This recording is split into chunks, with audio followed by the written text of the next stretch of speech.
Hello, everyone. I am joined by a guest tonight for a special Stranger Things chat as we get closer to, no doubt, the announcement of when season 5, the final season, will air. And before that, we will have the teaser trailer, which was just announced for May the 31st. So tonight, I am joined by another big Stranger Things fan and first time collaborator. She's even got a t-shirt on. It is Can't see it, but it's here. it is Alex from Somewhere in October. Welcome to the channel, Alex. Thanks for having me. I'm excited. No worries. This should be a fun chat. So we're going to talk about the series in general and what appeals to us about it, and then we're going to maybe freeball and speculate about what we might see in Stranger Things 5, the final season. Russell's already in the chat, says he's subscribed to your channel. Oh, thank you. That's a good way to start. Hello, Russell. You've seen all of Stranger Things, so I will just warn people there will be spoilers because we can't really avoid that. But yeah, go and check out Alex's channel, and I will give you a chance to promote it a little bit later on. But she does a bunch of things, reaction to horror movies and TV. I know you've also mentioned books as well. So I'll definitely give you a chance later on to promote your channel and some of the stuff you do. Yeah, sounds good. But let's get rolling. Let's talk about the early days of Stranger Things. And I'll ask you, because I think, didn't you say you watched it for the first time quite recently? Is that No, so right? I rewatched it. Oh, you rewatched it. I've rewatched it a few times, but Fair. I rewatched it recently just to like make sure I'm fresh and I can remember all the names. Sure. But yeah, I like to start it around the summer, especially like the more seasons we get, because I do like to watch it right up until Halloween. It's kind of the perfect TV show for September, like those feelings. Sure. Yeah, I can see that. Well, okay, so I'll ask you then, what were your memories when you first watched Stranger Things and what appealed to you about the show? Yeah, it's so funny because every time I listen to the theme song, I can picture where I was when I first watched it. Like, I can picture the apartment in the couch, like, everything comes back, and I was almost finished university at the time when I started watching it, Okay. and I think for one, because it surrounded children, and that's kinda why I liked it too, I think it was allowed to be a little bit more, I say childish loosely, but more like they could have fun with things. It could be a little bit goofy, Hmm. but what I like most about it is definitely the aesthetic and the music choice. Like, the score is always on my playlist, I listen to it all the time, and whatever it is about it, it just hooks you, and I think what's grown on me is how well they've done the story from season to season, how everything joins, which we don't Mm-hmm. always get. Sure. Yeah, it's pretty consistent. And a lot of things you just mentioned is what appealed to me. Like the way that I think you just know the Duffer Brothers were inspired by what they grew up with and some of the iconic imagery, the way it dips into classic horror like Carpenter and but also like Spielberg as well. And just Stephen King, the town feels like a very Stephen King Yeah. style town. I think another thing that grabbed me, which I noticed because I was rewatching a couple of episodes today, but another thing that grabbed me was how it was quite appealing the way they made the kids nerds and how they sort of normalized that. Like, obviously, the first scene you see them in is them playing Dungeons and Dragons, I should say, and like how I like how that becomes a plot point later on in the show Yeah. and they just established that then it's quite normal for kids to be nerds in the Stranger Things like universe. And I don't know, sometimes in 80s films that's not always the way, so I think that's another thing they've done is they've just used the 80s but through quite a modern lens. Yeah, and, like, even though there is, like, a bullying trope, because we do, especially in season 1, they get bullied, they never really question who they are or their interests, like, they dress up as the Ghostbusters. They're very unapologetically into this, and I definitely think that's relatable. I mean, I have the Stranger Things shirt on right now, so it feels just like the same. Yeah, yeah, it just feels like it's normal, and they definitely, like you said, subvert tropes and things like that. So, which characters stood out to you quite early on? Which ones are some of your favorites? That's a tough one. I mean, I guess I it's hard not to take to 11. I Yeah. also like that we have for me, like, we have a girl lead who is mysterious and strong. I love Steve Harrington. I think he's grown on me. I did not like him right away. That was gonna be one of my questions. Yeah, but he There he is. definitely grew on me, and even when I didn't like him, he's still empathetic, like, he's not, like, a total jerk. He's just the cool kid, so I do like where they went with his character, and I love Joyce. I think that's, like, my top. Mhm. What about Yeah, you? well, Joyce is quite a big one just because it's Winona Ryder, and I grew up watching her movies. So and TV, I think modern TV has a way of doing this where they will give someone who maybe hasn't been acting in so much, like, a bit of a comeback. Yeah. And just the fact that she started in 80s movies and was quite iconic back then, it's what makes the casting so perfect. And, like, there's a little bit of a connection to Twin Peaks in the early episodes. You know, the way Sarah Palmer is, like, struggling and, really desperate to find out what happened to Laura. I think there's a little bit of that in, Joyce, in the Oh, early episodes with Will, and just it's that stress of you're watching, and I think, obviously something bad has happened, and because 'cause you've seen it first, so I think there's something about that, it makes it even more painful, but I think a lot of mothers, can relate, and even if you haven't been a mother, like, or a parent, it's something you can relate to, or something you can understand, just the stress and how worried yeah. she is, and And she she plays it so well. Yeah, and she really tunes in to her intuition, like, she moves at a very fast pace towards the, like, otherworldly supernatural. She even says, like, "That's not my son," like, she's very sure of what she Mhm. believes, and like you said, it's interesting because we know she's right, like, we know something's going on, but everyone's like, "You are being crazy." So it is really nice to see that become justified, but like you said, that's a very good parallel to Twin Peaks because Laura's mother is seeing visions, we're having these little experiences, and at first I'm watching it, I'm like, "What is going on? Is she being crazy?" But it's actually like, I just watched episode 7 of season 2, so it's a little bit of intuition and a little bit of, seen it before. Yeah, and another thing about the show is I do like the family dynamics and how they do feel quite true to life. And I know he's not the best character on the show, but some of the early stuff with Jonathan and Will, I do enjoy. Like, they feel Yeah. very natural brothers. And I do love the stuff with him introducing Will to, like, music, because that's very relatable to me. Like, my older brother introduced me to, like, some music. So, Yeah, and I was thinking about this today actually, because we're introduced to that music, and for the first season, that music is more of like a communication or a comfort, but mhm. the most recent season that we've seen shows us that music is much more than that. The music is ingrained in the story. So I think that's really cool that that was put into season 1, and when you watch season 1, you're like, "I'm loving it for the music and the connection," but it's actually way deeper than that, which is so cool. Yeah.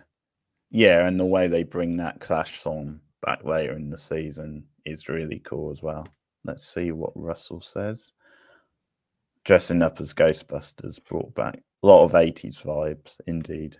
Indeed, it did, yeah. That's definitely one of the best scenes of Yeah. series 2, and I think they do the Halloween episodes really well. That one Yeah. in series 2 is definitely a standout episode, and I think, like you said, it's definitely one of those shows that feels very seasonal Yeah, in its even sort like of vibes.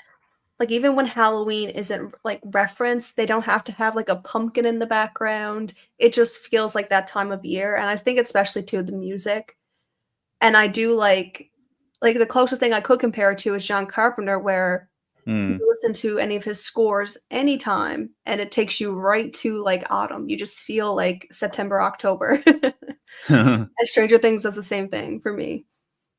I would agree. And well, speaking of characters, I'll talk more about this guy later, but I would say Dustin's one of my favorite characters as well. And I think it's just because he's a classic underdog, and I Yes, appreciate that. And also, over the 4 seasons, I think he's had some of the best character growth as well. definitely. But they're such a natural group of kids as well. Yeah, I think They all bring Dustin something. yeah, Dustin is probably one, maybe only of the kids that I really root for all the time. 'Cause, Hmm. Mike definitely has times where I'm like, "I don't know how I feel about this kid," and Will is a little bit, "I don't know," but Dustin for sure is someone who is always I'm always rooting for him. Yeah, without doubt. And I think that actor was a natural from the start, and we'll get onto it later, but I think he's got an interesting season coming up in the final season. Yes. So I do have a question for you about season 1, and I have to ask this really, but what did you think about the whole Justice for Barb thing? I loved Barb, Yeah. and she did just have, such an unlucky, she was really lovable as a character, and I think we all kind of rooted for her more because they were telling us not to like Steve, and because we didn't like Steve, we weren't happy with what was going on with Nancy. Hmm. But things happened to her so quick, and she did have a lot of influence in season 2 because with her parents, Yeah. but I feel like we've lost her. So I am kind of like justice for Barb, but that's one thing about Stranger Things. They have a really good way of making you love the characters that they kill Yeah. Yeah. every season. Yeah, and it was quite a bold move killing a character like that early on, and it's one of the best things the show does is subvert your expectations like that Yes. because it's like Nancy's best friend. I think you probably think she's going to stick around for a while at least. And she's younger, and, Mm, sometimes shows are really afraid to approach that. Like, I know we have Will in the woods right now, we don't know what's happening with him, but there's hope, we know there's hope there. So for them to take out Barb and it fully be Barb is gone, it's kinda like the Game of Thrones effect. I think one of the reasons Game of Thrones, especially early, did so well is because they weren't afraid to kill off characters, and you can't be. yeah. But then you will get people screaming justice for Barb because when you do take that chance, people get upset.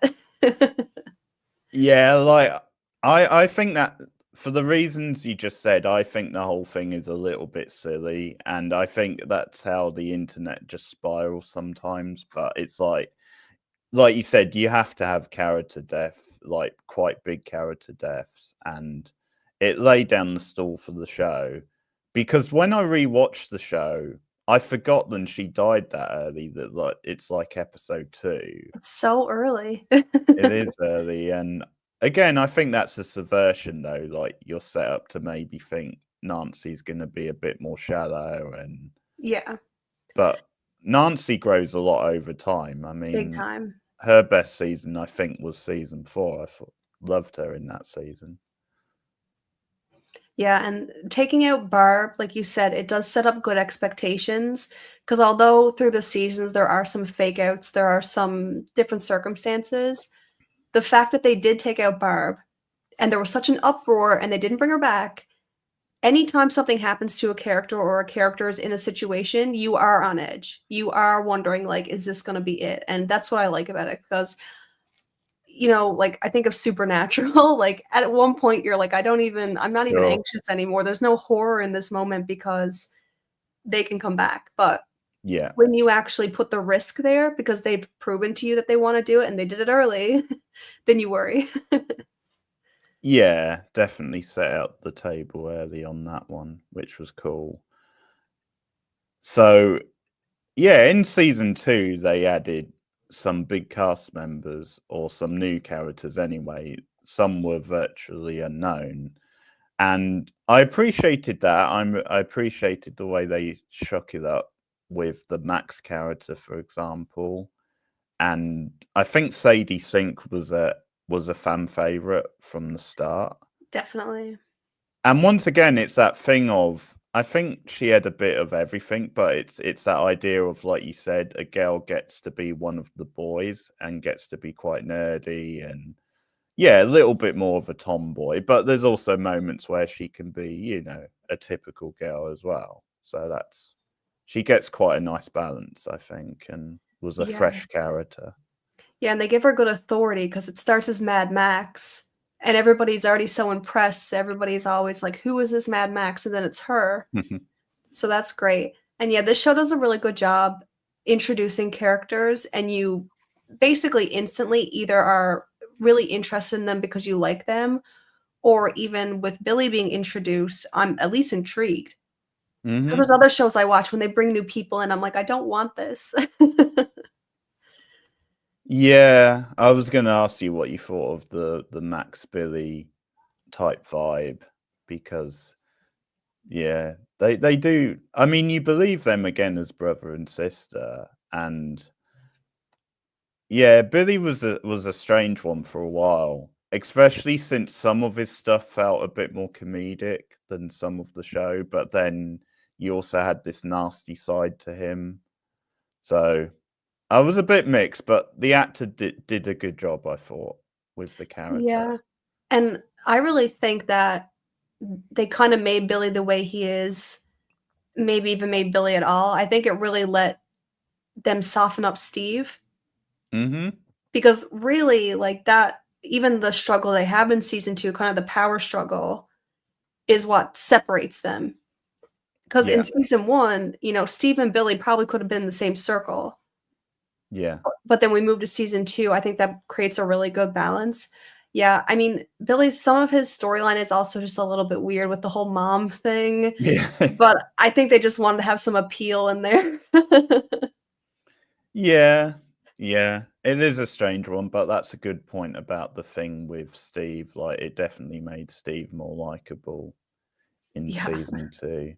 So that's true. So Russell has another comment, which is my two favorites: Millie Bobby Brown, aka 11, and Hopper. Good choice. Good Hopper, choice. yes.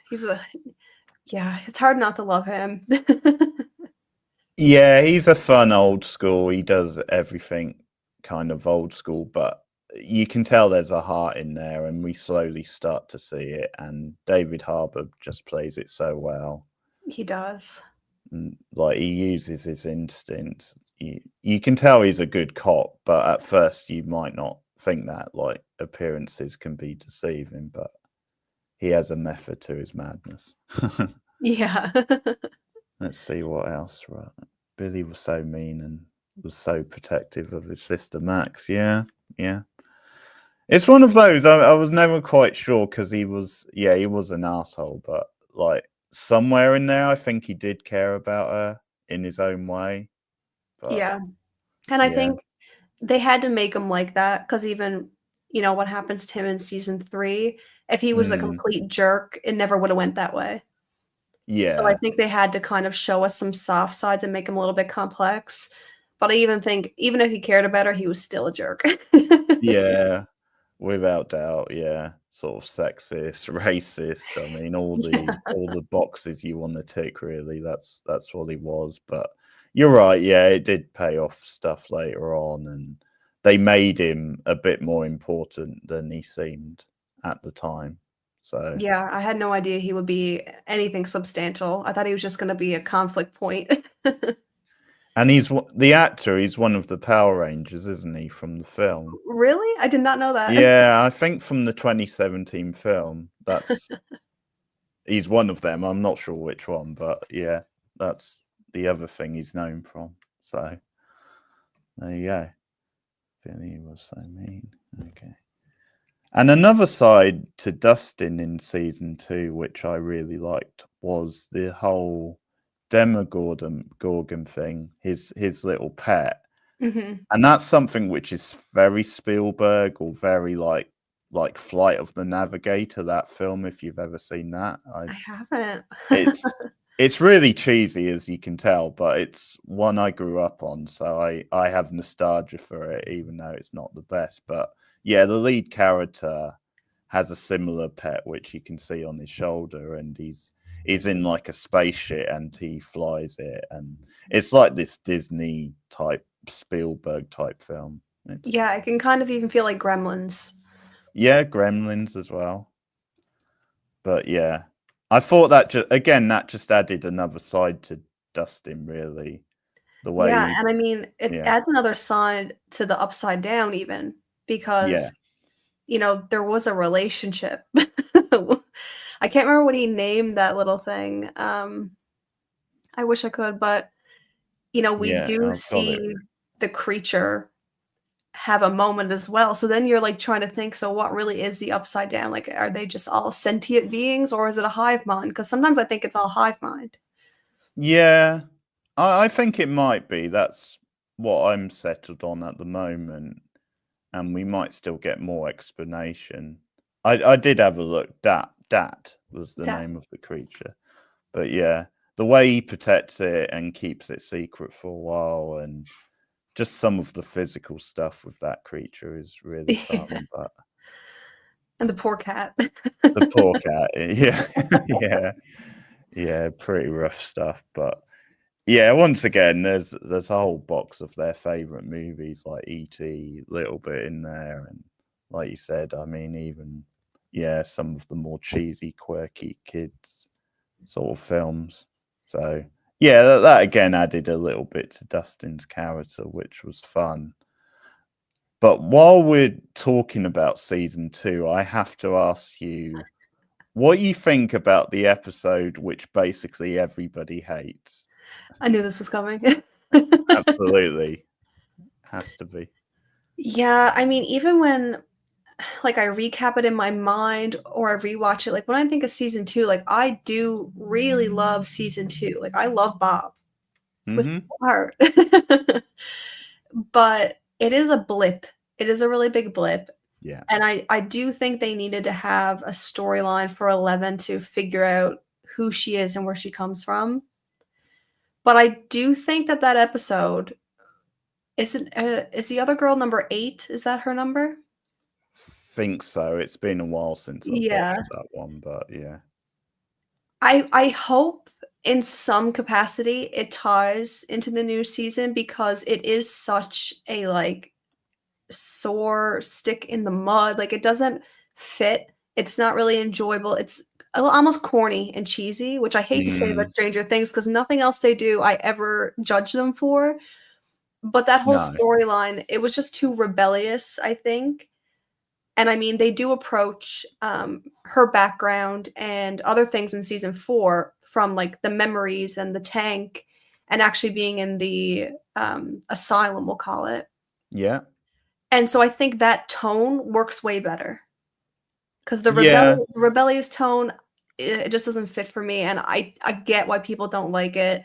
When I rewatch it, I dread it. I hate to say it, I dread it, but I hope they can pay it off because I think if they can tie that up on a rewatch, I think a lot of people will be more forgiving. Yeah. That's fair. Like that's something I was gonna ask you.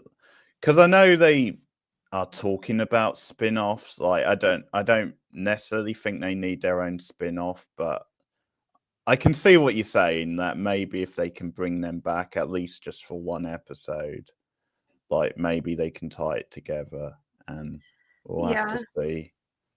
Like Yeah. you, I definitely dread it. It's a slog to watch, and it's just not what the show does when it's at its best. Like I think it's much stronger when Al is interacting with the other characters, like the other main characters, and yeah, it's just this diversion that the series doesn't really need. And No. one of the things that shows that is that I think you can actually just go on to the finale without that episode. Like, it doesn't feel that it has to be in the season. Yeah, and like I said, even in, like, the most recent season, she has to get her powers back. So when you compare it to having to strengthen her powers or learn how to control it, I think there could have been a better tonal way to do that, that fits the tone of the rest of the show. Mhm. And I do strangely struggle with I think most of Eleven's plot lines where she is trying to be a normal girl, I get developing her character like that because she does need to fit in. Yeah. But even in season 3, like those parts, or like season 4, any parts that she's trying to fit in, I get that's a coming of age story. Maybe it's just not my cup of tea. But Yeah. those are the parts where I'm like, you're not a normal girl. Just be in disguise and be who you want to be. Those are the parts that I can't get into.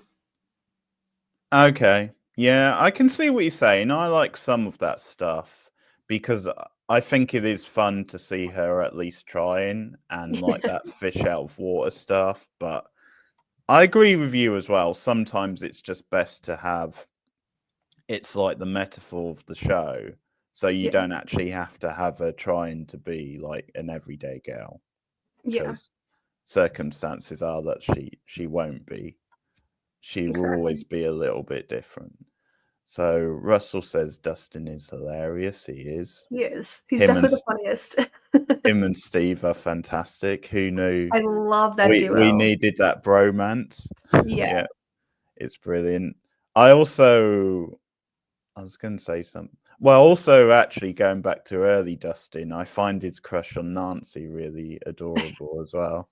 Yeah, the ending prom scene is so sweet all the time. That's really nice. Yeah, I think that's one of her best scenes in the show. That she actually does that for him. That's really cool. So, yeah, so many endearing sides to Dustin. Yeah, so I was going to say actually, like moving on to season 3 because it's a bit of a hot take, but season 3 is actually my favorite season. And Really? yeah, I was going to ask you if you had a favorite season. My favorite, it's kind of a toss-up because I really love the newest season, mostly because it's horror. It feels like horror. And there's a couple scenes in that just stick with me. But if Mhm. I had to only have one for the rest of my life, it would be season 1. Yeah. And I think that's nostalgia. Yeah, that's fair. That's fair. Yeah, season 1, because I didn't say it earlier, but I too watched it when it first came on, and I think one of the things about Stranger Things is no matter what people want to say about it, like if I was doing a list of my favorite TV shows, like top 25, top 30, whatever you want to say, I think it would be in there because it just defines an era of TV. Like it's sort of Exactly. it is the show that defines the streaming era. And like we're saying, it is really great as well. So it has to be both. It has to be great, but it's also very iconic because it defines the current era, I think, for streaming shows. So Definitely. that's a big thing for me. But yeah, Russell says his favorite. Okay, that's interesting. Season 2 It and is. because season 2 would be my least favorite. I still like it, but overall, I think it probably is the weakest. Yeah, I do. I like season 2, all besides that one little storyline. Like Yeah, I said, like I adore Bob. So I love that season, but it's the one that I dread the most when I have to rewatch. Like I want to rewatch it, but I know that that's the one I'm gonna have to like be like, okay, Alex, pay attention. You want to pay attention. yeah, Every other season, like season 3, I think is definitely the best aesthetically. The colors and the lights they use in this season is definitely really cool. yeah. Because they Bob's a good example. Like they are quite good at making certain supporting characters really likable, even though you're not spending that much time with them. Yeah. And at first, he just seemed like this really uncool, kind of out of touch guy, but somehow they make you like him and they show you, yeah, this guy does care for Joyce and Will, and yeah, he's a really solid guy. So, yeah. Yeah. And even in season 3, like Alex C, I get really invested in him. Yeah, yeah, and Eddie later on, Yeah. at first I wasn't sure, am I gonna like this guy really? And by the end of the season, I was won over. There are exceptions. Dreadlock guy from season 4 is an exception because I never found him appealing in the slightest. So But they're not going to bat 100% every time. No. Not always. But luckily, he's not in season 5, so they've seen the error of their ways. Yeah. So I guess he's just like a phase that Jonathan's going through, like Yeah, it one of seems those that way. college friends. Yeah. So speaking of, as we mentioned, like Bob and Joyce and what have you, are you one of those people who see like Hopper and Joyce as together by the end, or do you see them more as like kind of like Elle's parent type figures, not so much a Yeah. couple? It's kind of hard because I feel like their bond has really been their involvement in this. I mean, they share something with each other that they share with nobody else, right? Mm-hmm. They've protected each other, they've protected like each other's children, they've just worked together, and I don't know if I really see them being in love. Even when they like the first time they kiss and things like that, it just doesn't feel like her and Bob. Yeah. So that's why, even though I know I want it, I think it is a good storyline for it to go. Because realistically, if they both survive, make it to the end, are they really going to go get married to other people and hang out? I don't think so. Mm. But it doesn't feel as natural as Bob would. Yeah, that's fair. Yeah, like my co-host or my former co-host sort of feels the same. And yeah, she kind of feels like that. Then they're not so natural as like a natural couple. Yeah. But we'll see. Yeah, like, and it says something that if they don't get together, then it works either way. Exactly.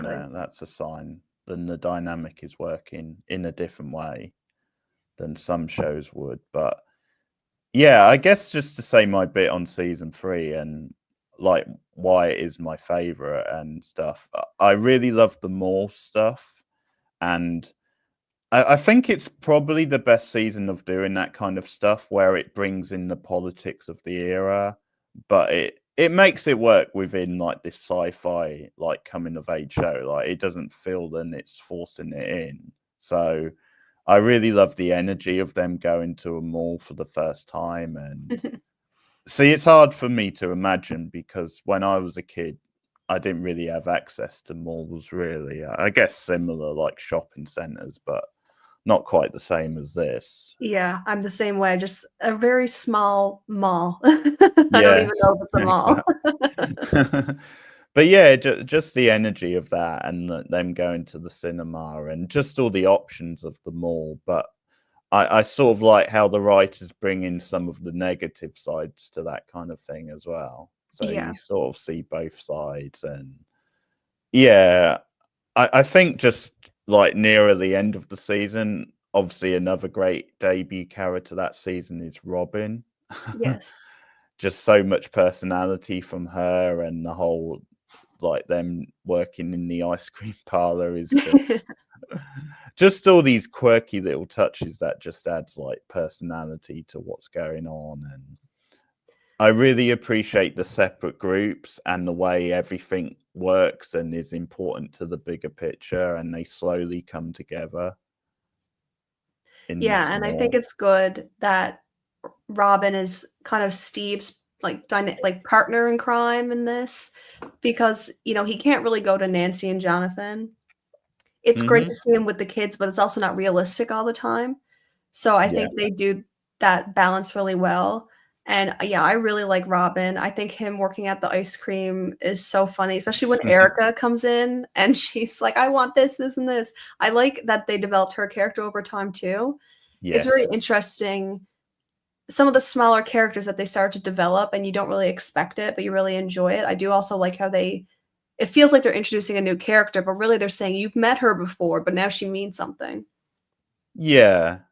And I think that is something which sometimes TV can do, because just they're reacting as they go along to people who the fans are reacting to. And yeah, just give them a little bit of a separate role and a bit of a bigger role over time.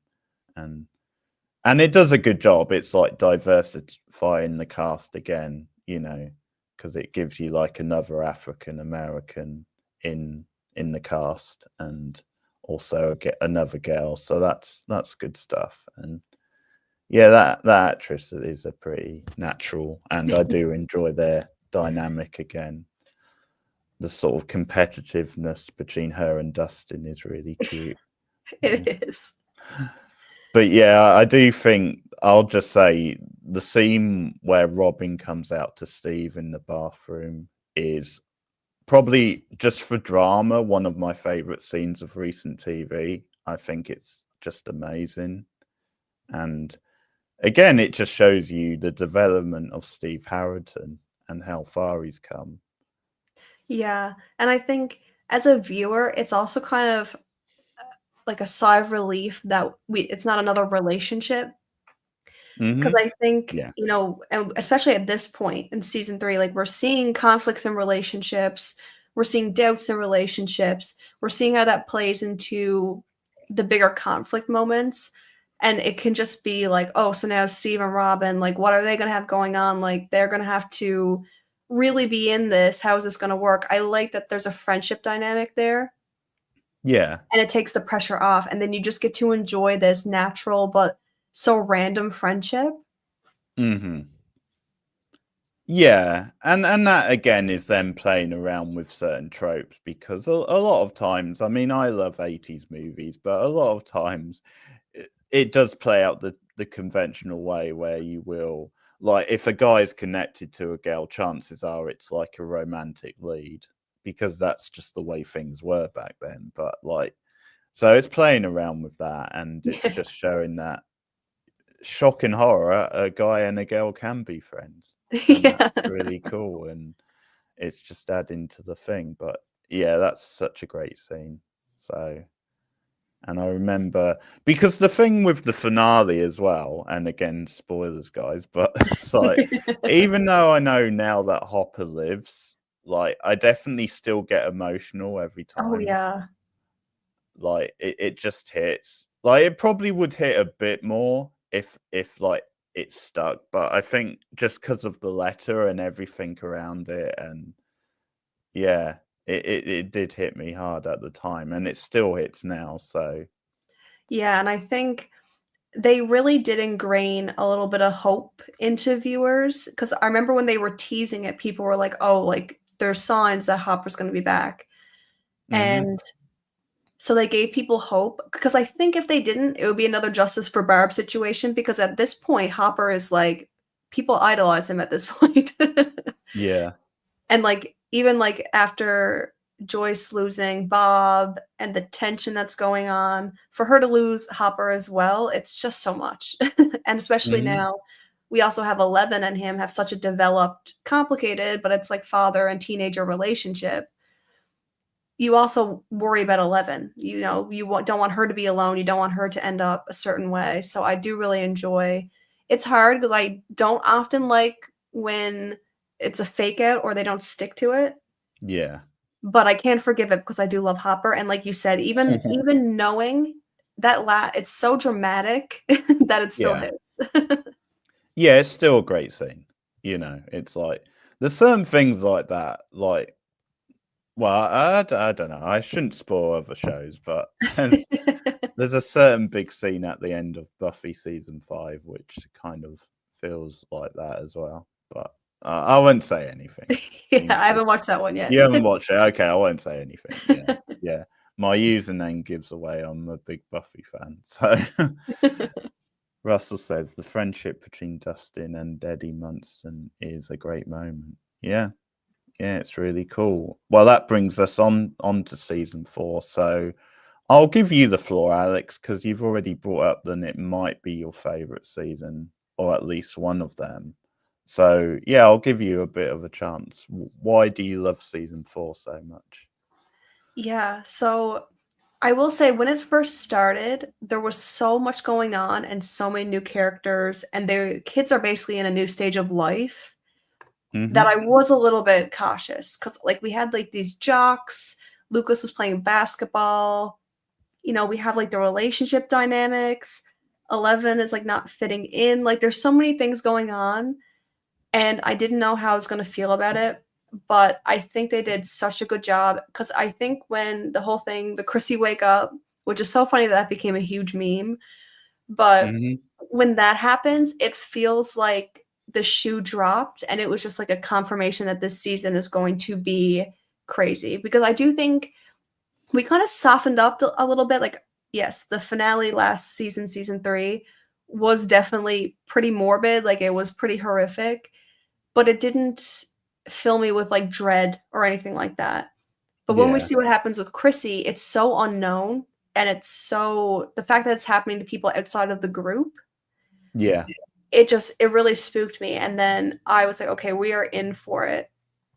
And I think they just do it's just such a good job with the details and the puzzle, because Yeah. when it revealed, who Vecna is, Vecna's story, and everything comes to be like I have shivers talking about it. That moment when everything clicks, Yes. I just had to take a second, and I was just like, this is Mhm. brilliant writing. Like, this is so good. Because already I was thinking about Will in season 1, thinking about, kind of parallels, thinking about just everything, and especially like the music. I really like that.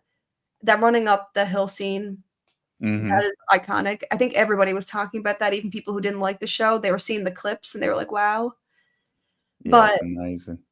that's when everything started clicking about the music, because now I'm like, okay, music is not just a comfort or a communication. Like, music is going to be a big part, because music was even with his father, Yeah. so it has the origins right to the start. So I think what that means, I hope, is that season 5 we're gonna have so much good music. They have to top it. Mhm. Yeah. Yeah, so much good music in the show, but you're right. I think it felt really organic the way they made it crucial to the plot, and that's just another add-on because sometimes the music is just really cool as a backdrop and it just captures the era, but to actually make it part of the plot and not make it feel forced, I think they did a really good job. And and it makes sense, I think, because of the coming of age, getting Yeah. inside like a teenager's head like that and how important music is, how it influences you at a certain age. Yeah, and yeah, they play into, like, the mental health aspects of it, especially with, Mhm. Max and the grief that she's going through, which is another reason why I think they did soften Billy up, because she needs to at least mourn him or grieve him in some way. Yeah. But, yeah, it's really interesting how they played in that aspect, and she was one, like, obviously, the running up the hill scene, they get her. The next scene that happens when they're in the house with Lucas devastates me. Mhm. When she's, like, cracking, like, it is crazy, and, like, it's a Yeah. kid, and when it's a kid, it feels like I shouldn't be watching it, but it also Yeah. makes it much more effective. Yeah, because I think by and large, there's definitely moments in this show when you're on edge and moments that are quite scary. But a lot of times it is a bit of a comfort blanket of a show. But that was one of those more grueling moments. Yes. And Sadie Sink played it so well. Like she's She did such a good such a job. natural, yeah. And I think you're right about season 4, really, because it was a little bit of a slow burn.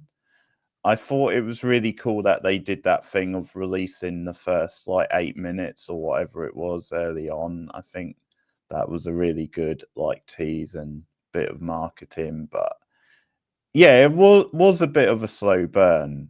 But you're right, like that whole thing with Vecna and the way it came together, that was such a massive moment in that season. Yeah, I was one of the people who just didn't see it coming. Like, I didn't realize who he was, especially not when he was actually with Eleven. Even when I kind of figured out Okay. it was the kid, to know that it was Peter was just like. Yeah. I And I think like sorry, go on. I was just gonna say, I like when a show can catch me off guard or takes a really sharp right turn. Like, yes, Mhm. there's clues, but I like when the reveal or the escalation of the moment is just really sharp, and I think they did that really well. Yeah, so in some ways, even if people did get it, it doesn't matter because there was like a logic to it. But like the drama of it, everything came together, and Yeah, it's such a memorable thing because the editing is so good, like the way all these different things are brought together. And because I think I guessed then he was going to be sort of like a villain or up to no good because he just wasn't that trustworthy. But like, yeah, I didn't guess he was actually like Vecna. Yeah, I didn't guess that part. But yeah, regardless, that scene is so great. And I think, like you said, I think that's why there is a bit of a parallel to season one, because it does get back to the mystery aspects of season one, season four. It really, yeah, like I know we're having a season 5, but it does feel like they closed the loop. They didn't resolve Mhm. anything, but the loop of what the Upside Down is Yeah. and how different people become kind of infected, I will say, with whatever's going on, because it brings parallels to Will. I really do like it just feels like a loop. So now season 5, I don't really have questions. I just wanna know what they're gonna do about it, so that gets me excited, but also a little bit panicked. Yeah, because this is new territory, really. It's the first time they've actually split a story over 2 seasons, really, because in the previous seasons, you've had a little bit of a tease that, okay, there's something else out there, but they've still kind of rounded off that story for that Yeah. season. So this is the first time we've actually done that. And again, the end of season 4, like just everything, the whole visual and the way he had a bit of a time jump, which was pretty smart and yeah, very very exciting. Sort of makes you waiting for season 5, what's going to happen, and yeah, lot of good stuff in season 4. Like it's definitely one of my favorite seasons, I would say. Nancy going all Ellen Ripley was fantastic. She was so badass, and Yeah, her and yeah, Robin. she does really good. I like that too. None of the girls in this show are, like, helpless, which is refreshing, Yeah, but I loved her, and I love that her and Robin kind of connected. yeah, 'Cause I think we also were missing that. It's always been Nancy and Jonathan, so I think and that's probably why Argyle was introduced because Nancy had her own thing, yes, but it's like Eddie. Eddie's another character that like, he's one that I think everybody across the table really started to fall in love with, um, hmm, and I was the same way. First when he was introduced, I was like, "I don't know how to feel about him." I can see how he would connect more with the kids, 'cause, the Hellfire Club, like, he's into it. yeah, But he just ends up being the guitar scene, I love that scene. yeah. That's really good, isn't it? Yeah, in the finale. Yeah. Once again, it's on a music theme, which is so Right? perfect. Like uses the music. Yeah. So that's really good writing. So Russell says, I think Stranger Things final season, October 2025. Yeah, we were discussing this off air. I think I could see part 2 being October, and then part 1's going to maybe August, something like that. Because last time they left 6 weeks, I think, between them, something like that. Mhm. So we'll see. As I said, the teaser trailer is coming soon, so surely they're going to give us that date I hope so. quickly after. They can't keep teasing us like this. No, and I'm really nervous to see that because I know, like, the other teasers they've done have been just such teasers that I could never figure it out. So I'm gonna be spiraling. Yeah, yeah. I think it makes sense. They might give us the date around about then. So we shall see. But yeah, season 4 was after a bit of a slow start. Season 4 was really strong, and like we said earlier off air, I think them making it a bit more horror was a nice change. Having done 3 seasons really of a sci-fi teen show, to go a bit Mhm. more horror, and as Russell said earlier, the Nightmare on Elm Street vibes was really cool. Um, because that's another thing I think the show does well is you can definitely see the inferences, like we said earlier, and what it's referencing, but it also makes them their own. Like it Yeah. does its own thing. It doesn't feel like too much where it feels like, okay, this is a bit lazy. It's being a bit of a rip off. It's definitely pastiche in it, but it's also its own thing as well. It Yeah. works. Yeah.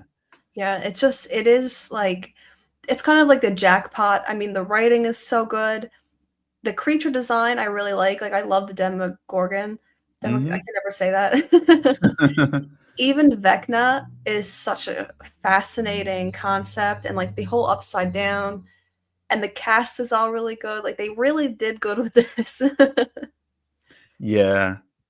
Yeah, Vecna's design was really good, and because I know there was some, which is natural nowadays, I know there was some visual effects, but I do like that they did go back to quite a lot of practical effects in season 4 as well.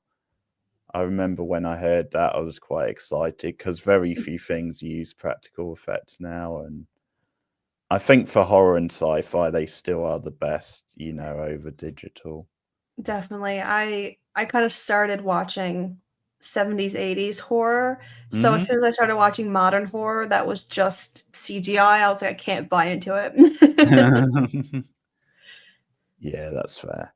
So, okay, I mean, we will move on to season 5 and talking about what might happen in a minute, but because it got mentioned there, like the whole Robin, Nancy, Steve thing, I might as well bring it up and ask you, where do you think, like, basically, who do you think Nancy will end up with, if any of them? Do you have thoughts on that?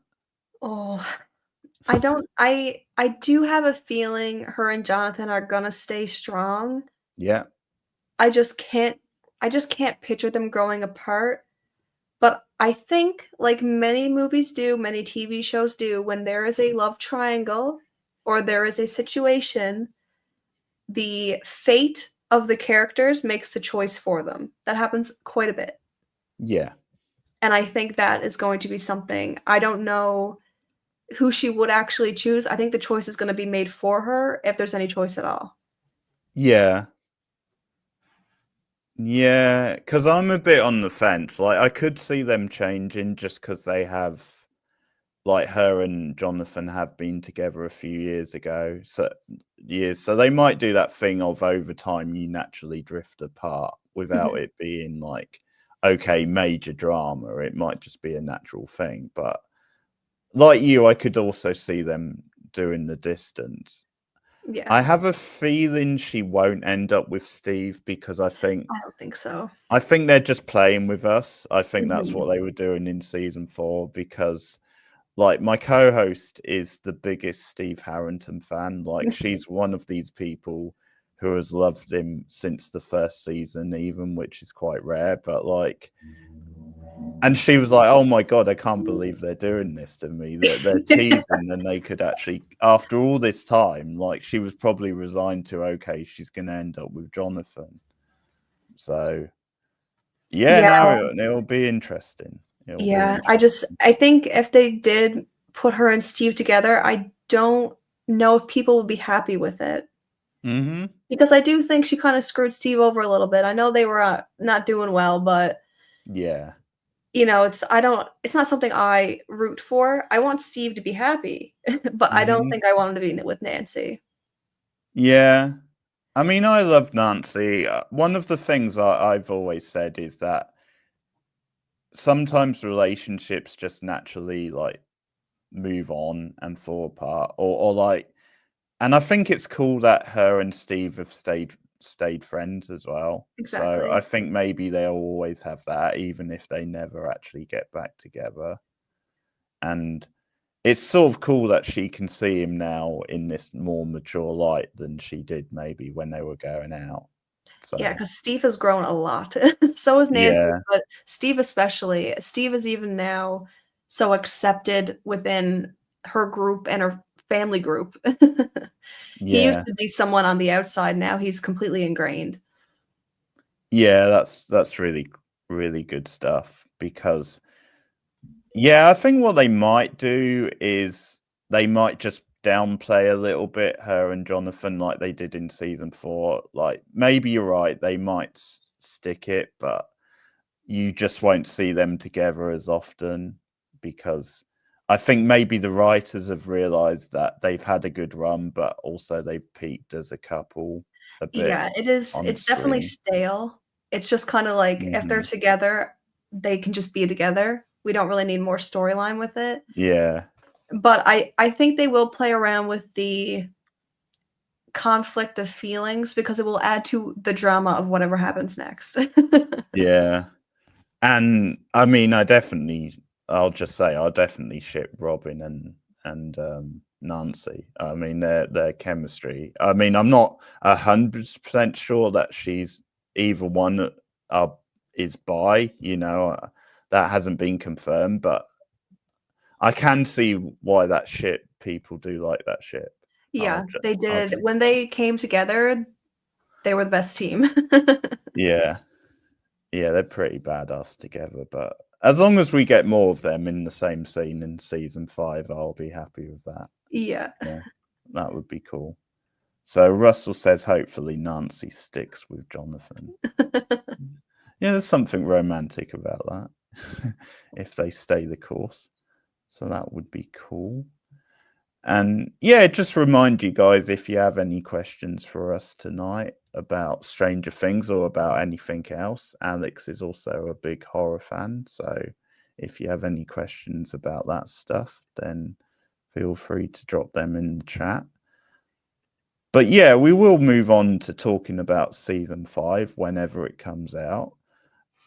But the first question I have, because I'm sure you know that Linda Hamilton has been cast in season 5.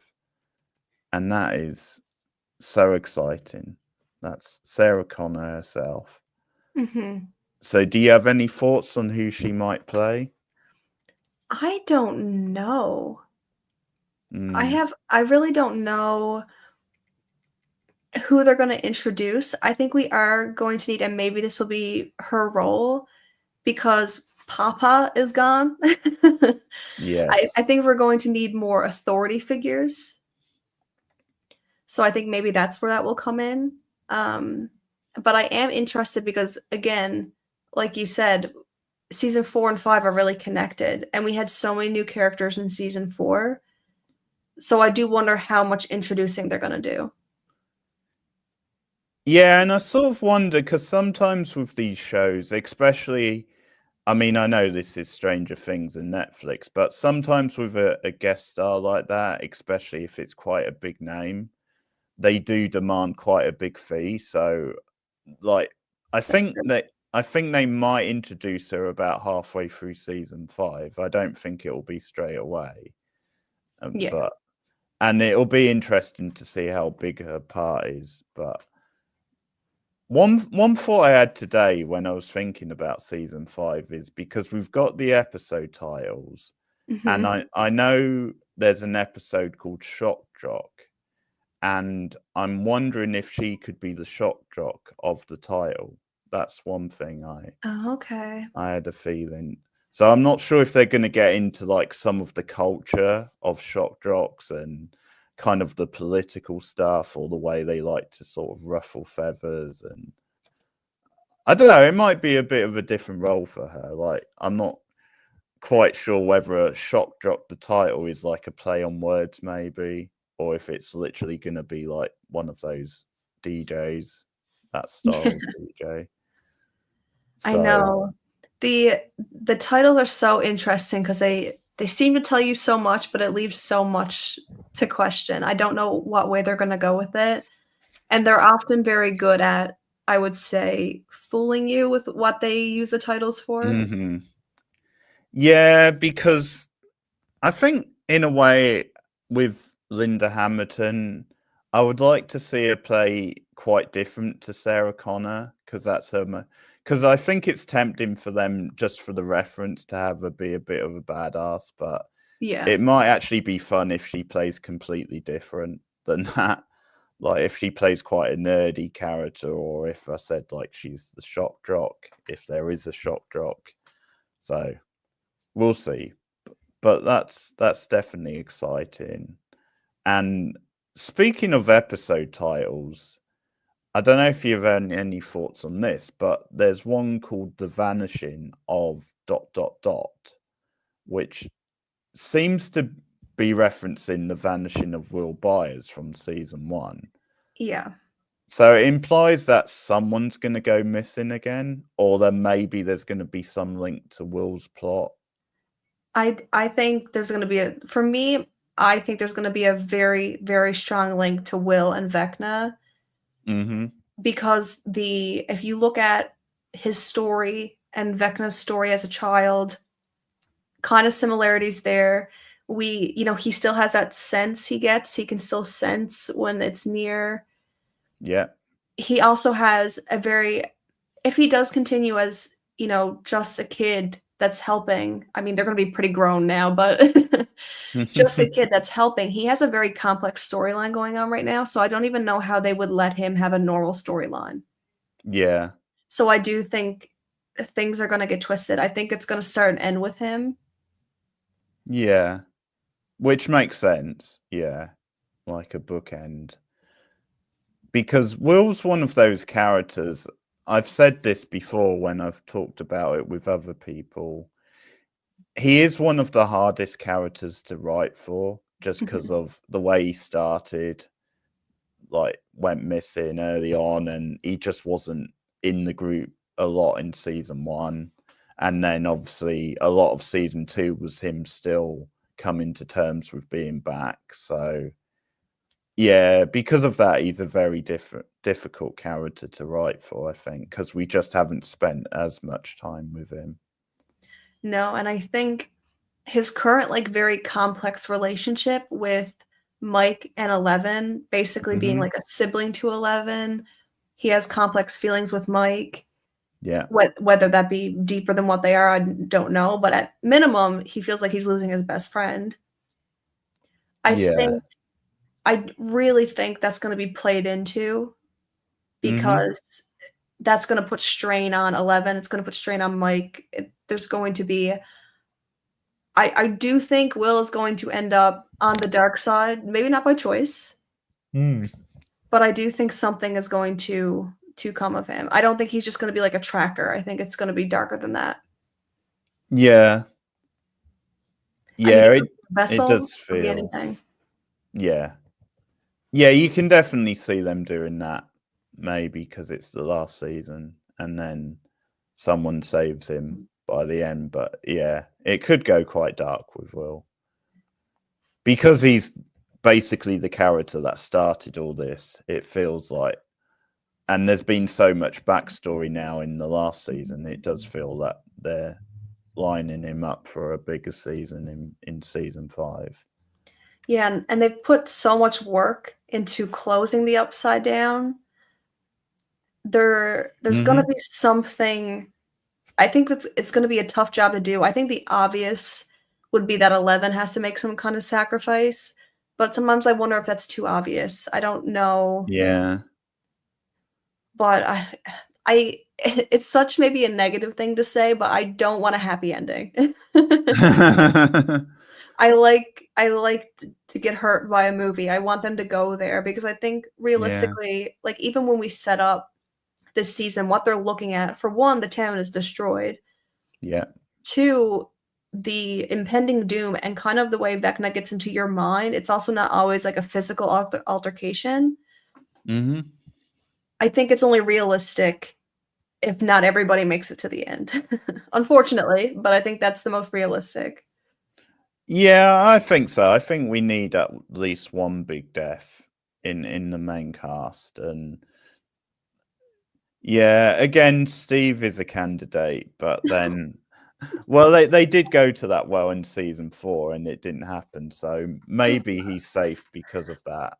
I'm just wondering, with that sort of character, because he has become so heroic, if he will have one final big sacrifice, maybe. Yeah, kind of like Eddie almost. Yeah, I could see that. But yeah, speaking of Will, like, I did wonder actually, because one of the theories I had was, because of Max now seemingly having these powers, I actually thought maybe they might do something with her and Will, like them both having these special gifts a little bit. Maybe, and it could be a chance to have those characters have a rare scene together. as Yeah. well. So there's that. So yeah, definitely possibilities. So I'll take a sidebar because Russell has a horror question for you. He asks, "What is your favorite horror movie, if you have one?" That's a tough one. Depends on the day. Today it's Saw, like 2004. That's what it Okay, is today. the original. Yeah, Yeah.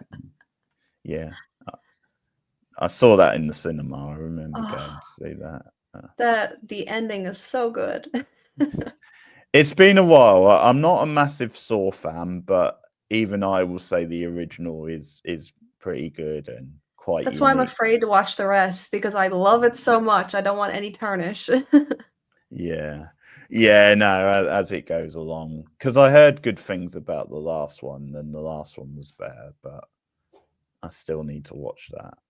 But I think because I associate it with the whole torture porn Yeah. subgenre a bit, which I don't like. I'm not a fan of torture porn, but the original one, for what it was quite clever. Yeah. Yeah. Yeah, I was dreading watching it. I thought it was gonna be, like you said, just a lot of torture.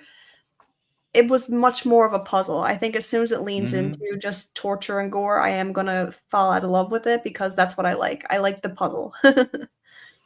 Yeah, that's fair.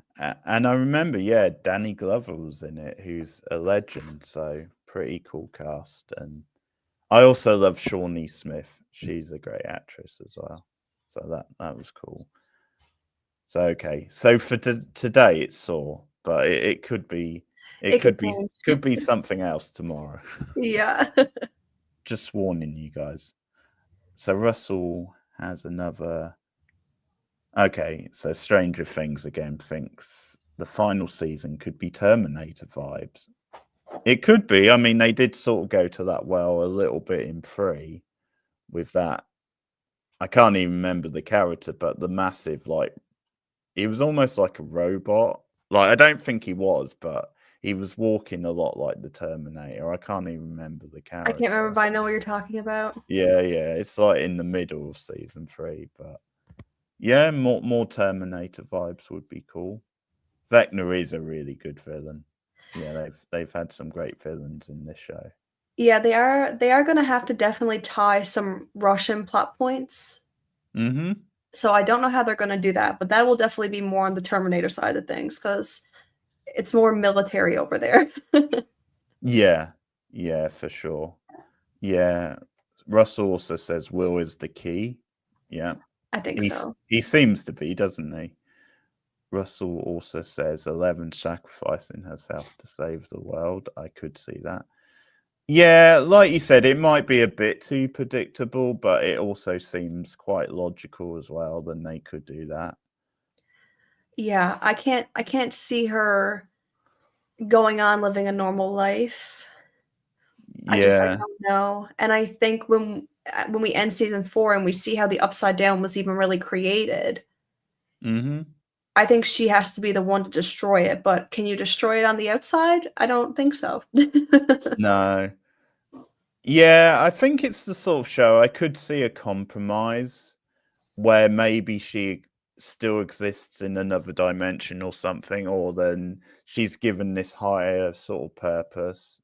But it's a bit like you said, maybe she's just not meant to live amongst humans, long term. Maybe it's that kind of thing. It's So it's it's gonna be tough, but I think my favorite thing about this is I think I'm not gonna be able to actually predict anything. But at the same time, no, I don't think so.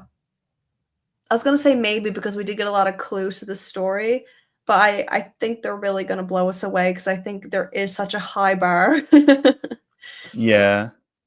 And I'm so confident because, like we've said, I think any shows like this, you will get the occasional down points. But considering we've now had, I mean, we're going into the 5th season and so many hours of TV, because obviously 4 was an extra long season. But like, the consistency has been very good, writing these characters and so many great moments of TV in this show. So And I think because they now know, like at the end of season 4, they knew the end point, and it's just them filling in some blanks. I'm pretty confident they're going to stick the landing now, because Yeah, season 4 was a nice surprise. it Was a was. cool sort of throwback. So Russell says we need 11 and Vecna final showdown. Well, that could be cool. That could be epic. Yeah, the thing is too, like we are gonna get basically 2 finales because we are gonna have to have some sort of finale for the first part. So Mhm. it just makes me wonder what they're gonna set up and what they're gonna do. But I think we're definitely gonna get 11 and Vecna. I think we need to. Yeah, because we haven't quite got their big battle yet, have we? No. Not yet. So It was more yeah, their battle was mostly just a memory. Nancy was the one who took Vecna out. yeah, and you wouldn't have called that really. No. That's funny. Yeah, that's cool. Yeah, I think one of my favorite things about the finale of season 4 was how everyone had their little role and it all came together. And that's another thing I like about this show is like they do feel like a team. Like it doesn't feel like if one part of the team doesn't hold up their end, then the plan is kind of screwed. It's Yeah. that kind of thing. So that's really cool. I know, it's very Scooby-Doo. They always split Yeah. up. Absolutely. And yeah, they slowly come together by the end. Another thing, so again, we'll come up with some ideas about season 5, but one thing I think about Dustin when it comes to season 5 is, at least for a couple of episodes, I can see him still mourning Eddie and dealing with that, because it's really the first time he's experienced death in any big way. Mhm. And that is always a big part of growing up, having to deal with this stuff. And I don't know if this is a bit dark for what they go for on the show, but I did wonder, because he is that sort of age, is if he might actually turn a bit to the bottle, to deal with his depression. Is something. I think we are gonna have to see some of them struggle because that's what Mhm. Vecna feeds on, right? Yeah. So yeah, maybe he could be a natural target because he's mourning Vecna. That's possible. But yeah, that's something I could see from Dustin, at least in the first couple of episodes. Yeah, I think Before he's he, definitely gonna be having a hard time. yeah, yeah, because that was a very sad scene at the end of 4 when he had to tell was it his grandfather or his uncle? His uncle, yeah. His uncle, yeah, that was pretty emotional. We need an Eddie one. Okay. I Yeah, know. well, I don't think he's in the cast unless they're keeping it quiet. Maybe they just haven't. Maybe they've left out his name on purpose. There's been a lot of speculation. I remember I don't know too much about Dungeons and Dragons, but I remember in season 4 they were playing and there was some kind of vampire underworld character. Mm, And a okay. lot of people were speculating that maybe Eddie has some kind of, whether it be positive or negative, I don't know, but some kind of resurgence in the underworld or upside down. But I don't think I don't want to get my hopes up because I really like Eddie, but I think it's like Bob, Barb, Alexei. It's like all the ones we've seen before. Billy, even by the end of it, as soon as you like a character or you have a substantial character, they will get rid of them for good.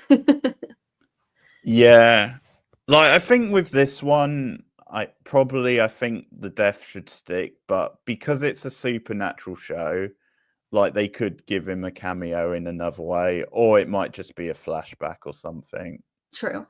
Some because that's something they might do again if we get extra long episodes. I think we might see a little bit more of certain characters,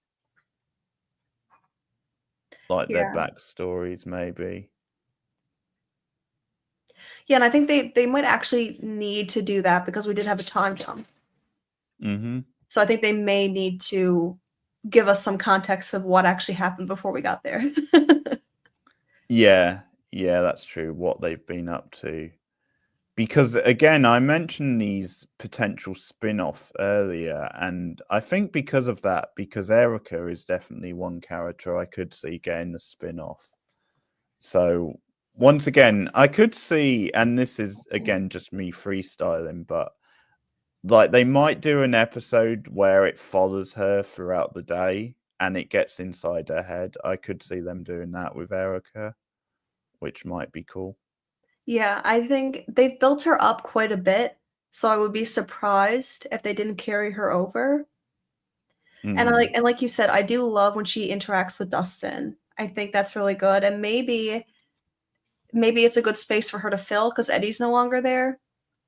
Hmm. Because that duo, especially in season 3, I really enjoyed. Yeah. Yeah, I'm always up for more Erica. Like it's hard sometimes because there's a lot of characters, but again, like I said, if you are having extra long episodes, I definitely think there's room for her to have quite a big role, like here and there, and a little bit more setting things up. Because obviously, with these things, I'm not always into like lots of spin offs. I guess realistically, it's going to happen anyway because it's such a big hit. But like, I would definitely be up for an Erica spin off. I think that could be fun. That is one spin off I would watch. Yeah, it would be fun just to see the actress grow and blossom as well. You Yeah. know, and do different things. So, yeah. Oh, hey Tom, welcome. Tom's here as well. How's it Oh, going? thank you, Tom. Welcome. Yeah. So you've got another new follower, which is cool. Russell says, didn't she react with Lucas also? I think she had a bigger role with Lucas near the end of season 4 with the bullies, right? Yeah, that rings a bell. Yeah, they're good together. Yeah, there's some good banter with those two, which is cool. And Yeah, so I think we'll see a lot more out of Lucas too, because he is having like his own growth, and I mean he's always kind of the voice of reason, and Mhm. sometimes he's stubborn for it, but I think sometimes he's totally right. He's the one who tells everybody like we need to relax, like we are just kids, like this is dangerous. But I think now everything going on with Max, I think it's gonna light a fire under him. I do think Max is also gonna be a key. Mm. I think the coma is very, very important. I think there's a very good reason why they didn't fully kill her off. I Yeah. don't think it was to please the fans. Yeah, that's the thing. As long as there's a plan and they know what they're doing, like, and I don't know, because I had this debate with my co-host because she felt that they should have pulled the trigger, but like, I think at this point, I think Max has just earned being in the final season. Like, she feels like such a natural part of the show and that cast. And I think it's for me, I this is what I hope because I did at the same time when I first watched it and they didn't fully commit to it. It really bugged me because one of those times because we had yeah. Hopper, like we've had this. It's time to actually get serious. But I think she's a tether because how the season ended, they kind of defeated Vecna. Like they had some separation between them. Mm. I think there's a tether, or she's going to be the reason they need to go back. Like they need to save her soul. Maybe there's something they need to do. I think she is going to be important in that sense. I don't know if she's going to make it out of it, but I think she's going to be a driver for a lot of it at the very beginning, anyway. Yeah.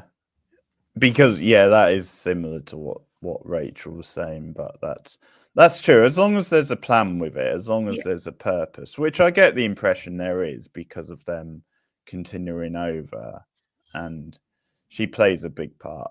Like, I'm okay if it happens in the finale at the end, but I do want Max around as long as possible. But Me too. And I want her at herself. I do really like yeah, Max. yeah, Max is great. So Tom says he really enjoyed your Suspiria video. Hope for some Yes, more Argento. I'm sure she will deliver on I will. that. Phenomena is my favorite Argento personally. Okay. So I'll mention that. It's got a young Jennifer Connelly and Okay. also Donald Pleasance, isn't it? So quite the cast. But Yeah. personally, that is my favorite if I had to choose an Argento. So I will bring up this point, just going back to Will. What do you think of the criticism some fans have that they haven't fully committed to him being gay? Until season 4, I think they definitely did a bit more then. Yeah. But for a long time, you had that speculation. And some fans have been critical and they haven't fully pulled the trigger. Yeah, I think I'm gonna be honest, I think a lot of it probably had to do with the actor himself, 'cause, like, Okay. he did also have his coming out moment, he had his timeline. Because I remember when it happened, people thought it was baiting. Mm, So, I do think some of it plays into that, and I don't really know. I think one thing that is really complicated when they have all of these, like, because it is a coming of age story and you have everything going through something, he hasn't had time to think about who he is until recently, because 'cause he's been in so much trouble, he's been dealing with so much, and I think it pairs really well with the fact that he's losing Mike as a best yeah. friend, and he's also coming to appreciate Eleven, and so he's trying to figure out who he is, and he's also trying not to hurt anybody else, so I don't you know, I don't know if I think he likes Mike, so I don't think he needs to come out as much as he needs to say that he likes Mike. Mm-hmm. And I think that's why it's slowed down because that is a very big thing that's gonna stir up everything. It's gonna hurt Yeah. people. It could cost him his friend. So I think it's honestly more realistic than him just being like, "This is who I am now," and then us building around that. I think we're actually witnessing what's happening. I It has to come out in this season. It has to. Yeah. Yeah, it's not something that's bothered me. Like, I agree with you. I think the way they've done it is realistic. It's true for the time because, Mhm. I mean, 80s TV or movies, you very rarely had a gay character, so it just wasn't normalized back then, really, so much, and especially like you said, for such a young. It's still hard today. We have to be honest about that. It's not as easy as we would like it to be even today. So the fact that you can imagine how much harder it would have been in the 80s. Yeah, and I think they really tested the waters with Robin Hmm. because how that reaction came, but I think for Will, I think it's going to be something that develops. I think it makes sense for him to have these complex feelings, and Yeah. we're focusing on the feelings and how that plays into him and his development, not just him having a coming out moment and then having to build a story around that, because if he already comes out, then maybe Mike suspects that he likes him. Maybe that's the conflict you have to deal with, but I think it's better that he's just trying to figure out how to express how he feels, whether he does like Mike or he just feels like he's losing his best friend. I'd rather see that coming of age story with his sexuality intertwined than it be a big statement. Yeah. Yeah, you need to get that balance because obviously it's not what the show is about, or you can't sidetrack the season with that one Exactly. story. So it's how they do it. But yeah, definitely if you have a few more scenes with him and Mike and an I actual think we'll coming get out that. scene, yeah, there's room for that in the season. So I could see that happening. I also wondered today when I was thinking if we might, it may be a bit too soon, but if we might actually see Will have a date with someone this season, it's possible. And I think they could look at how he might, because of the trauma he's been through, how he might struggle at first to Yeah. date someone. Yeah, because that's almost like double barreled, It's like he's still dealing with his sexuality, but then there's all the past stuff as well. Yeah, it's like you said, it's been kinda hard to develop him because he's been so tied to, or his identity's been tied to what's happened to him. Hmm. And I think, like you said, he spent so much time away from the group, especially when the group grew around 11 and the group started getting like even Dustin has his girlfriend, you know what I mean? So he is a little bit on the outside. So I think if they're gonna hurt him at all in the season, like if he's gonna vanish or anything, they need to do something for him, or he'll have nothing really that great in the full series. Yeah, yeah. Oh, who could forget Dustin's girlfriend? Yeah, the I hope song. yes, I hope we get more of that stuff. That would be a joy. Hey, maybe she should get her own spin-off. Yeah. There's a candidate for a spin-off.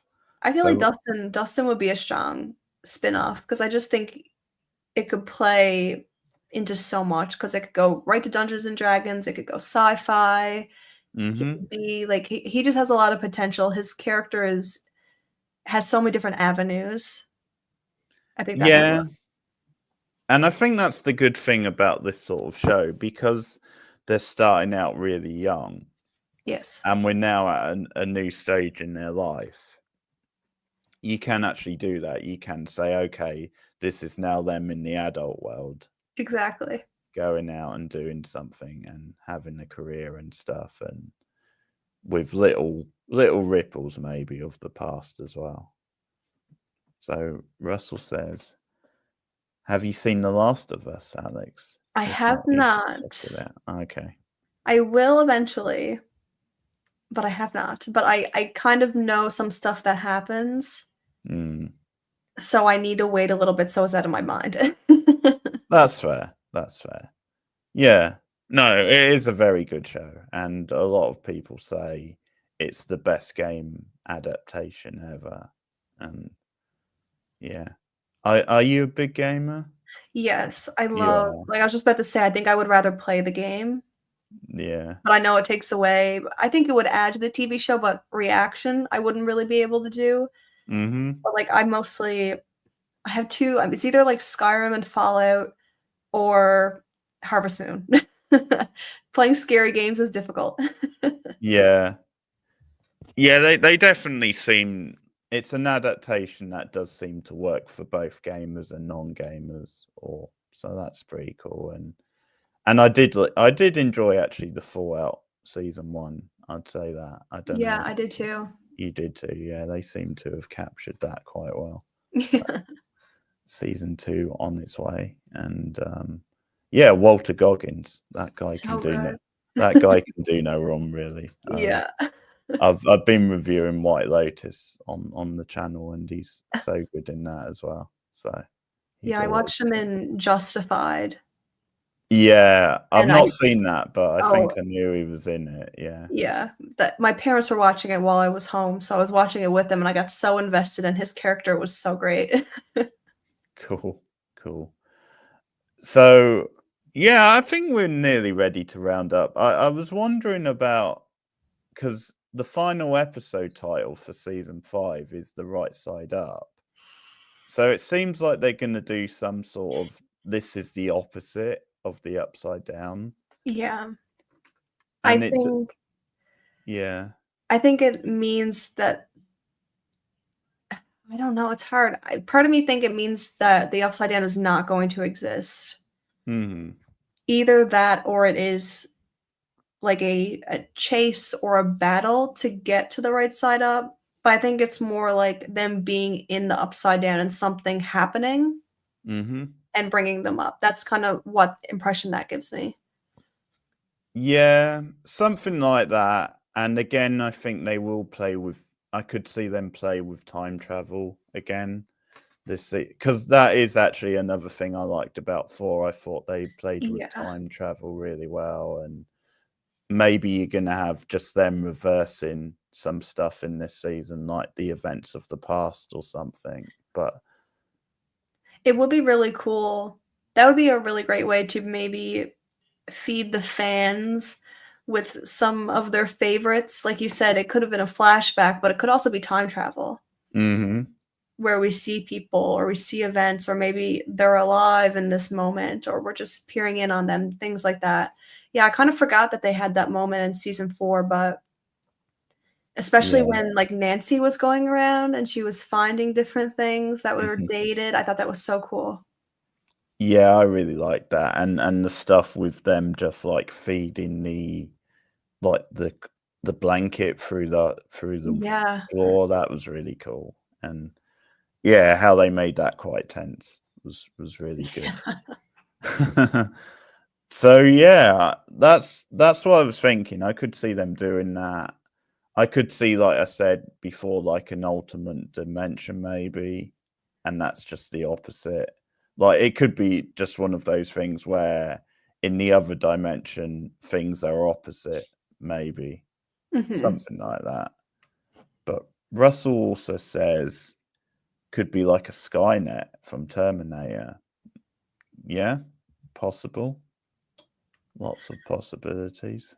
I also wonder maybe if it ends on more of a sad note, like the series, maybe the right side up, if it is an alternate dimension, maybe that's one we see where everything is okay with everybody.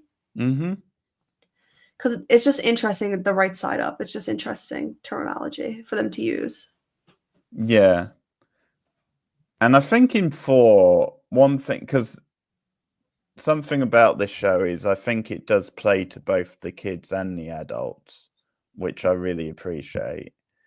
And I think in 4 they did a good job of, like, it did go into the weeds with some of that stuff, but it also made it very easy to understand for both kids and adults.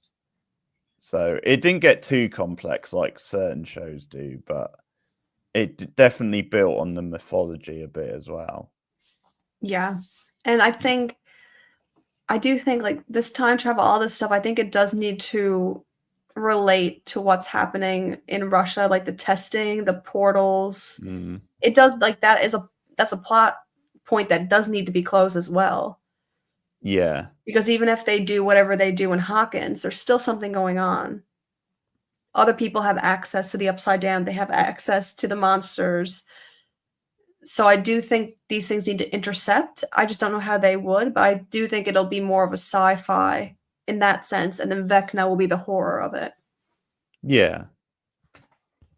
Yeah, I could see that, definitely. And because I know there's an episode called Sorcerer, so that implies some sort of magic. Interesting. And yeah, because I'm not always keen on fantasy or magic mixing in with sci-fi, but it depends how they do it. Like, I mean, Yeah. it could literally just be like about a magician and that's it. Or it could be Yeah. then you just get one episode where something to do with it involves magic. We'll see. Could be someone's past or something. So, okay. Why is your channel called Somewhere in October? Nice. The $1,000,000 question. I wouldn't even be able to tell you. I don't know where it came from. Obviously, it has something to do with I like October. Like I like the feeling of October. I like how like the nostalgia. I like the scenery. I like horror. I like strangers or Stranger Things, I mean. Like I like those vibes. So I guess the idea is that I'm in October all the time. All the time. But I don't know where the name come. It just I've been sitting on that name for something for years, and I never knew where I was gonna use it, and then as soon as I made my horror channel, I was like, "It's the perfect time." Okay, well, that seems a good lead in. People can ask any more questions if they like, but that's a good lead in. I'll give you a few minutes to talk about your channel and what you do. Sure. So I only started in September-ish. I actually kind of got introduced to horror through Cody Leach. So before then, I like Stranger Things. I like TV shows. Like I love Hannibal. I love Dexter. But I was too afraid to get into horror itself because when I was younger, it would stick with me. So far, knock on wood, nothing has pushed me over the edge. But it's kind of cool because so many people have seen what I haven't. Like some people are so shocked when I haven't seen anything. But I think it makes it fun that I can watch stuff and people can get excited because I know I like watching people react to things I've seen. So I do a lot of reactions, mostly older movies because I'm trying to expand my knowledge. Sure. And then watching Twin Peaks because I had a poll, which has been life-changing. Yeah. Like, actually, I'm so invested in Twin Peaks. I'm so obsessed with it. I think about it all the time. It's funny because I was watching an episode of White Collar, and Okay. in one episode, Shelley, the actress who plays her, was in it. Okay, yeah, she pops up everywhere. And then the next episode was great. Bobby. And I was so excited. So yeah, that's really been good. And then I mostly just do reviews, rankings. As you can tell, I do like to talk. I do like to figure out things. If there's a puzzle, even if it's just figuring out how something, like my interpretation of it, I like to work through that. So I have a list of like thousands of requests, so I will be making videos for a long time. That's great. That's great. No, it's a fun channel. Like I've come across it in the last month or so, and it's a fun channel. Thank you. And yeah, you're definitely all right with me if you're doing Twin Peaks, because that is that's my favorite show ever, and Lynch is my favorite director ever. So just genius. And do you have a favorite character? That's the question. In Twin Peaks? In Twin Peaks. That's so hard. I mean, I love Cooper. I think it's hard not to. Mm-hmm. Because I also love Kyle MacLachlan before this, so seeing him in that. But I really like Hawk. Yeah, I think right now he's my key. He's the one I'm really looking at. But him, Harry, Cooper, Andy, like that crowd, I consistently love. Every other character has fluctuated. Like even though I love Audrey, it fluctuates. Okay. Well, she's my favorite character, Audrey. I love her. Just so cool from the start. Her whole style, the actress, the music that plays every time she's doing her thing. Yeah, and she makes us feel sorry for her. You know, it's amazing. Like she subverts like the bad girl trope, but she's amazing. Yeah, great character. Okay, Tom says The Legend of Hill House. Oh, from 73. Did you check that one out? Because I know you did some 70s horror. Yeah, I think I did. If I'm thinking the right one, it is the ghost story ends up being about a man with his legs. I believe that's what I'm thinking of. Okay. Yeah, I don't think that's one I've seen. I've heard the title before, but I've not actually seen it. So yeah, it's interesting. They have like a medium. They go into a haunted house. Okay. And the only thing for me, haunted house movies have not scared me yet. So I'm waiting for one to really get me. Okay. Yeah, and they don't quite do them like they used to, because I'm a bit traditional. I do like the old-fashioned type looking vintage house. Something about them, they're just a bit more creepy. Yes. But yeah, I'll check that one out. That's one I'll try and catch up with for October, I think. But yeah, I think Tom confirmed that you have done it, so that's cool. And Russell really likes Phantasm for 70s. I love Phantasm. That's another example. Honestly, I can relate it to Stranger Things. The way they use the score and the kid on the bike or running around. I love it. I love it. I like that feeling. Especially like when I think about Stranger Things, thinking about them riding on their bikes with the music playing. Yeah. Gets you in the mood. Yeah. Definitely. Okay, well, that's a nice way to end it, I think. So thank you for Alex for spending time with us. Thanks. It's been a blast. And yeah, I hope you guys enjoyed that. Anyone who watches on the replay, go and check out Alex's channel because it's a lot of fun. And we'll definitely be doing more stuff in the future, I think. Lots of ideas. I hope so. Yeah, and we were talking off air because the teaser trailer's coming out, so I think we might do a reaction to that together. That would be exciting. That'll be a great one. Tom also says Phantasm was great because it was partly shot on location. Creepy cemetery. Oh, that's cool. Yeah, that's something, again, they do very rarely nowadays, so that's always good. Yeah, Russell says thanks. Yeah. Thank you, everyone. Yeah, thanks for dropping by. Like and subscribe as always. Check out my Patreon, which is on the channel, and also channel member. You can become a channel member. Bunch of perks. Alex, I know you also have a Patreon if you want to quickly promote that a bit. Yeah, if you want to join my Patreon that's on the channel, the biggest benefit is the full Twin Peaks episodes. Yeah. And then I do very custom requests for first watches over there. Okay, that's cool. Well, I'll also put that link in the description. I think I might have done anyway, but if I haven't, I will do. Yeah. But yeah, thanks everyone. This was a lot of fun. We will have Alex back, of course. And take care, guys. We'll see you later. Good night. Thanks, everybody.